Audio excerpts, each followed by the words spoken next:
Hemp, yes. Well, this is interesting. You all know the basic pitch for hemp, and I wouldn't be what I am if it weren't for cannabis. And I want to see it legalized, although I'm very, very skeptical. I don't think the people who want it legalized have fairly confronted what it really is. The argument is twofold, as I understand it, for legalizing hemp.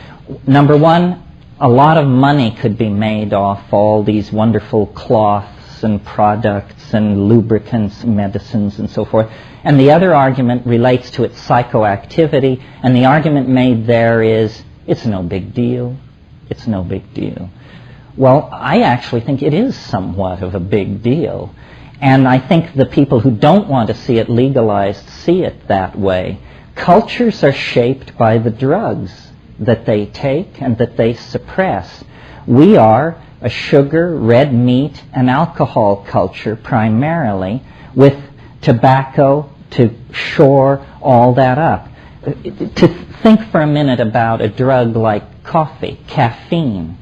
Every labor contract in Western civilization contains a clause which secures the worker's right to halt the assembly line twice a day to fuel up on a drug known to cause liver damage and all kinds of problems. Well, now, why isn't there a cannabis break?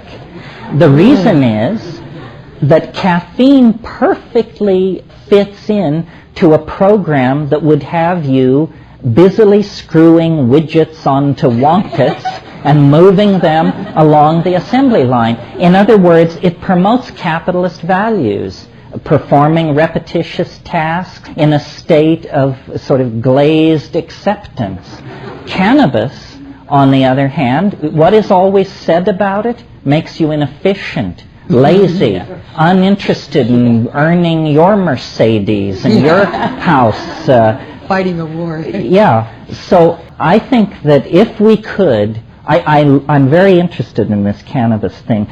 I think it may be the wedge through which we can push the whole psychedelic agenda. But I guarantee you, if it's legalized, it will be a tremendous big deal, because cannabis promotes feminist values, anti-capitalist values, values that promote introspection rather than manic social values of the sort that you see alcohol promoting. It would make an immense change in the architecture of the culture.